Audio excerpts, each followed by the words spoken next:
Bienvenidos a un viernes de transparencia. Yo soy Isis Cortés y en esta ocasión le doy la bienvenida al doctor Marcelo Francisco Monfort Guillén. Él es jefe de la oficina del programa de gobierno. Buenos días y bienvenido. Buenos días, muy amable, muchas gracias. Tenemos la fortuna de que nos va a platicar un poquito sobre un producto literario que logró trabajar con la comisionada presidente del IVAI, Yoli García Álvarez, sobre el sistema anticorrupción. Platíquenos un poquito antecedentes, obviamente, de estas frases que hemos estado escuchando últimamente: el sistema, el Comité de Participación Ciudadana del Sistema Estatal Anticorrupción, estos conceptos que hemos oído como un poco lejos. Si nos ayuda un poquito a integrarlos y a explicarnos a grandes rasgos en qué consiste. Bueno, digamos, la iniciativa proviene de un malestar. Cuando llegamos al gobierno con el licenciado Yuna Linares, traíamos a cuestas un gran escándalo nacional, no solo local, sobre el manejo de los recursos públicos. Y existía, desde luego, en la sociedad, no solo enojo, sino exigencias de que las cosas cambiaran. En ese contexto de molestia moral frente a esa realidad, pero también de un quiebre de las finanzas públicas como nunca antes se ha experimentado en ningún estado de la República en toda la historia nacional. La crisis de Veracruz el año pasado, en finales de 16, fue verdaderamente paradigmática en términos de la falta de dinero, la pérdida por completo de confianza en las instituciones. Entonces, en este hecatombe, empezamos a platicar sobre la necesidad de ir emparejando las instituciones veracruzanas de acuerdo a los movimientos sociales que se venían ya gestando en la Ciudad de México, sobre todo, no exclusivamente, pero en la Ciudad de México tenía más resonancia, porque como quiera que sea, el asiento de los gobiernos, de las instituciones federales, permitía una mayor caja de resonancia. Lo que hoy conocemos como el Sistema Nacional Anticorrupción es eso precisamente, un conjunto de decisiones, un conjunto de instituciones que han requerido ser creadas, todavía no lo están al 100 inclusive, pero también allá provenían de este malestar que causaba enterarse por los medios de comunicación que los recursos públicos y en general no solo el dinero, sino el poder se utilizaba para un fin distinto al que legalmente estaba constituido. Y en esas condiciones de un malestar moral, de una carencia de recursos y al mismo tiempo, digamos, esta quiebra en la cultura, fue que empeñados en no quedarnos quietos, con la intervención del licenciado Raimundo Vera Santos, la licenciada presidenta del Instituto de Acceso a los Datos en Veracruz, Yoli García Álvarez, dijo: ¿por qué no, en lugar de quejarnos, promovemos un producto que ayude a poder alentar no solo la discusión como tal, sino orientar hacia lo que sí se está haciendo y los esfuerzos enormes que significa el poder constituir instituciones? Tal vez sea fácil desbaratarlas, pero que una institución tenga el personal adecuado, con los salarios adecuados y que además tenga el prestigio y la responsabilidad llevada a cabo, le otorgue confianza en la ciudadanía, es muy difícil. El sistema está integrado y bueno, una de las, yo entiendo, de la logística es precisamente que todos participen, ¿no? En una cuestión de transparencia, rendición de cuentas, que todos sean vigilantes y activos y participativos. Tengo entendido que esta es una compilación de los artículos escritos por diferentes participantes de las diferentes áreas que se involucran en el sistema estatal. ¿A quiénes eligieron? ¿Es uno de cada quien? ¿Cómo fue? ¿Y cómo seleccionan? Desde la vista del ciudadano, pues todos tienen una relevancia importante. ¿Cómo es que seleccionan los artículos que aquí aparecen? Sin duda. Es un dato curioso. Cuando nosotros iniciamos el proyecto, en los estados de la República no existía todavía ningún sistema estatal. Se estaba construyendo el sistema nacional, pero los estatales no existían. Y mientras madurábamos la idea, ya se consolidaron en Querétaro y si mal no recuerdo, en San Luis Potosí, los dos primeros institutos de combate a la corrupción, como fiscalías o con el nombre que fuera, pero ya dedicados a ello. Y entonces, en el diálogo con la maestra Yoli García, le decíamos, bueno, ¿por qué en lugar de ver solamente aspectos teóricos, hay muchos abogados y no abogados que se han dedicado a estudiar esto de la corrupción, ¿por qué no convocar a los actores, a esos que tienen en sus manos la responsabilidad de efectuar algo, ¿no? Que nos parecía que era más rico. Y sí fue más rico, pero eso retrasó el proyecto porque evidentemente los encargados están ocupados y no tienen mucho tiempo para poder hacer ese tipo de reflexiones. Sin embargo, con ese criterio que acordamos, ella se dio a la tarea con sus conocidos de invitar, inclusive invitó a otros más que desistieron, no quisieron o no pudieron intervenir, y finalmente dijimos, bueno, por lo menos pongamos a quienes han tenido experiencia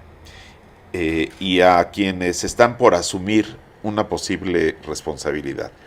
Tenemos la ventaja, por ejemplo, de contar con un texto de Lorenzo Antonio Portilla Vázquez, que fue el titular de la función pública, de la Auditoría Superior de la Federación, con una experiencia increíble. Es el primero que tiene esa responsabilidad con las repercusiones que ha tenido. Recordemos que es él el que descubre los increíbles desvíos multimillonarios, claro, del gobierno del estado de Veracruz.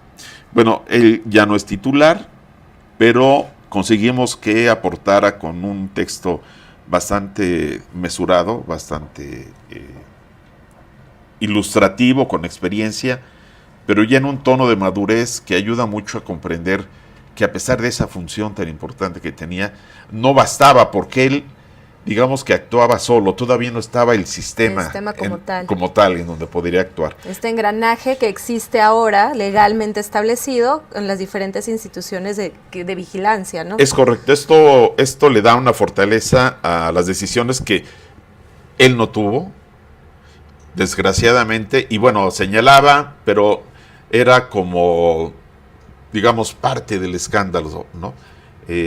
Sí, decía él, se desviaron tantos miles de millones. Esta cuestión de que no se reintegraron, que eran falsos reintegros, había un desfalco por miles de millones. El gobierno de Veracruz hizo como que los devolvió, y ya que lo habían registrado como devueltos, los volvió a sacar. En fin, todo esto que él puso al descubierto no tenía un entramado para que tuviera repercusiones de tipo legal, sobre todo en términos de poder recuperar pues fortunas tan considerablemente grandes que, por lo menos en los registros que hizo la Auditoría Superior de la Federación, pues estaban ausentes, ¿no? Y recalcar lo importante en este caso, ¿no? La figura de estar ahí, ver las fallas y ver también, y desde un caso práctico, las aportaciones que se pueden dar para una mejor vigilancia de los recursos, del dinero, de los recursos materiales incluso, de una oficina y el uso del personal en algunos casos, ¿no? ¿Qué otras personas participan en este material? Hay una visión integral. Para no dejar a nadie fuera, lo leeré, pero quiero presentarlos de esta manera. Está, por supuesto, la maestra Yoli García Álvarez, que es la titular del Instituto de Acceso a la Información y Protección de Datos Personales. Esa es una institución clave, que es la que está más consolidada y es una de las que ha permitido ir cambiando la cultura, que esto es lo que difícilmente los mexicanos entienden. Pasamos de la cultura del secreto a la cultura del striptease, si se me permite esta broma. Porque antes lo que se hacía bien no se daba a conocer precisamente porque como estaba bien, que nadie lo copiara y es nuestro. Y si las cosas se hacían mal, pues también había que ocultarlas para que no fueran descubiertas y se vieran las equivocaciones. A veces no necesariamente, digamos, desfalcos, desviaciones de recursos, pero sí, por falta de profesionalismo, equivocaciones que le costaban mucho al erario. Entonces, esta cultura del esconderse al descubrirse ha sido muy importante y esa es una de las instituciones claves. Entonces, ella se constituye, ella mujer, bella expresión, y ella institución, se conjugan para armonizar y dar a conocer cómo está la estructura. Está, porque también se crea el sistema de fiscalización, o sea, la fiscalización ya no solamente es lo que va a hacer la auditoría como esfuerzo aislado, sino se constituye en un sistema de fiscalización. La auditoría ya no es el simplemente llegar, revisar papeles y tener un dictamen, sino que se enlaza con otros sistemas. Entonces está convocado el actual contralor del gobierno del estado de Veracruz, Ramón Tomás Alfonso Figueroa Piñera. Está, que esa es una institución nueva, el titular del Tribunal Estatal de Justicia Administrativa, Pedro José María García Montañez, que es una institución no solamente nueva, sino de alcances que no se tenían para poder tener una mejor certeza de las relaciones del actuar de funcionario. Es decir, no basta que la fiscalización, digamos, el contralor fiscalice a alguien y le diga, estás equivocado en esto, sino las faltas administrativas ahora tienen una autoridad competente para que los ciudadanos se puedan quejar de ese funcionario. O sea, ya no es solamente la auditoría interna que internamente dice, a ver, no, pues tú no sirves, vete. No, ahora se tiene el tribunal en donde el ciudadano puede decir, bueno, sí, no es que se vaya, es que cometió ese daño y me afectó a mí, entonces me tienen que resarcir. Esa es una enorme innovación, un enorme, ¿cómo llamarlo? Un esfuerzo de creatividad y de innovación que hace el gobierno del licenciado Miguel Ángel Yunes para poder fortalecer todo este cuadro de vigilancia. Si bien ya está normado y se ha creado todo un sistema y se deben crear más instituciones para la vigilancia, ya lo decía usted al principio, hubo actores políticos o representantes de algún ente público que se resistieron. En general, ¿cómo ha sido esta transición de lo que usted decía era una cultura del secreto a esta cultura de la apertura, de la transparencia, de la rendición de cuentas y de mostrar los datos antes de que el propio ciudadano tenga que venir a pedírmelos? La pregunta, y tal vez esta pudiera haber sido el único tema a tratar porque es de lo más interesante.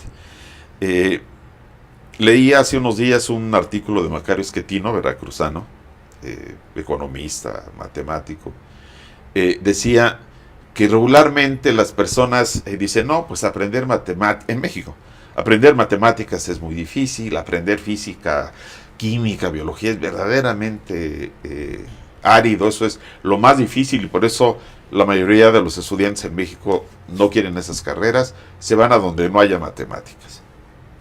Dice, no niego que esta pueda tener alguna dificultad, dice, pero lo que realmente es difícil es el trato con los seres humanos. Lo realmente difícil es aceptar cómo es el otro, cómo es la otra persona, por qué piensa así, por qué piensa diferente a mí, por qué tiene esas actitudes y esos comportamientos, por qué yo tengo otros y yo tengo que aceptar que ese comportamiento es diferente y que lo tengo que respetar. Pero también esto nos tiene que obligar a poder mejorar nuestras conductas. Eso es todavía mucho más difícil que aprender matemáticas, porque es el trato con los seres humanos.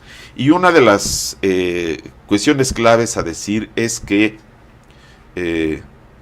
es el dragón que se muerde la cola, porque tenemos que crear instituciones nuevas, pero si no lo hacemos con jóvenes o con gente muy comprometida con ese tema, lo que vamos a tener es que llegan a las instituciones nuevas personas que culturalmente no están dispuestas a cambiar.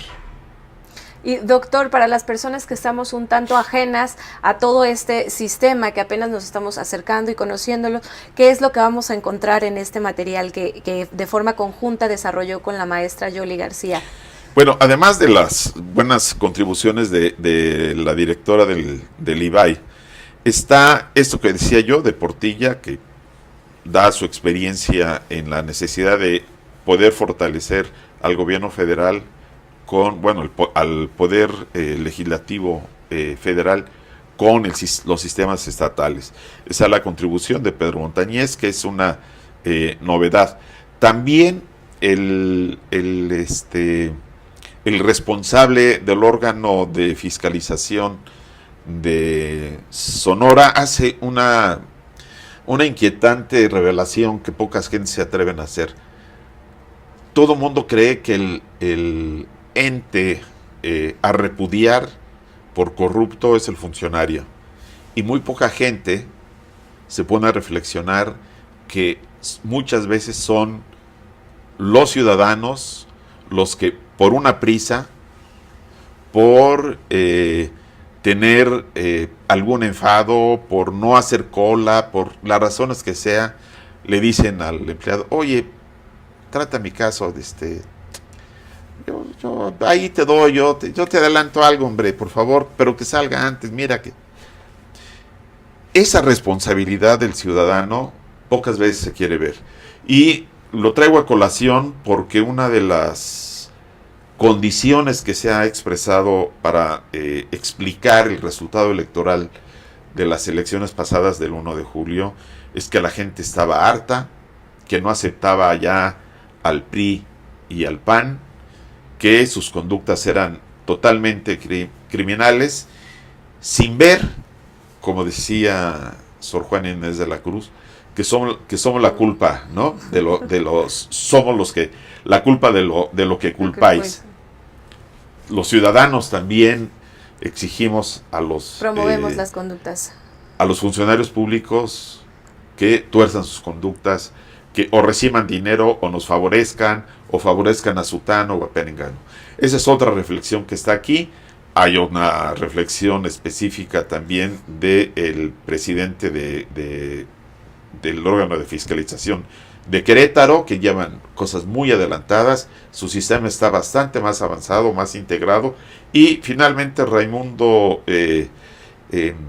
Vera Santos y Marcia Baruch, compañeros en la oficina de programa de gobierno, hacen una reflexión general para contextualizar todos estos cambios. Bueno, doctor Marcelo Francisco Monfort Guillén, jefe de la oficina del programa de gobierno, sin duda tenemos que acercarnos a este material con la mente abierta, aceptando responsabilidades. Eso es lo más importante, sí. Y dispuestos a aprender más de este sistema estatal anticorrupción, que va a dar mucho para aprender y para llevar a cabo desde cualquier trinchera en la sociedad. Desde mi punto de vista es fundamental que las altas autoridades, electas o designadas, lleguen con la convicción de no robar, de no favorecer, de no desviar recursos. Pero esto no va a funcionar porque los seres humanos somos muy complejos. Entonces, si la misma sociedad no renuncia a no hacer uso de los mecanismos que todos conocemos para vernos favorecidos, si la sociedad misma no renuncia, va a ser muy difícil que quienes están en la función pública cambien. Podemos Eso avanzar. tiene que ser un cambio dual, e insisto, lo más difícil en la vida es cambiar nuestras mentes, cambiar nuestras conductas, cambiarlos con el prójimo, ya no digo en relación a comprender las estructuras gubernamentales. Yo digo, y sobre todo para los jóvenes, el esfuerzo que tienen que hacer para comprender a sus propios padres, a sus parejas, a sus hijos. Eso es difícil, no las matemáticas. Le agradecemos su tiempo y bueno, a ustedes los invitamos a que consulten todos los viernes de transparencia a través de las diversas plataformas de Acrópolis Multimedios.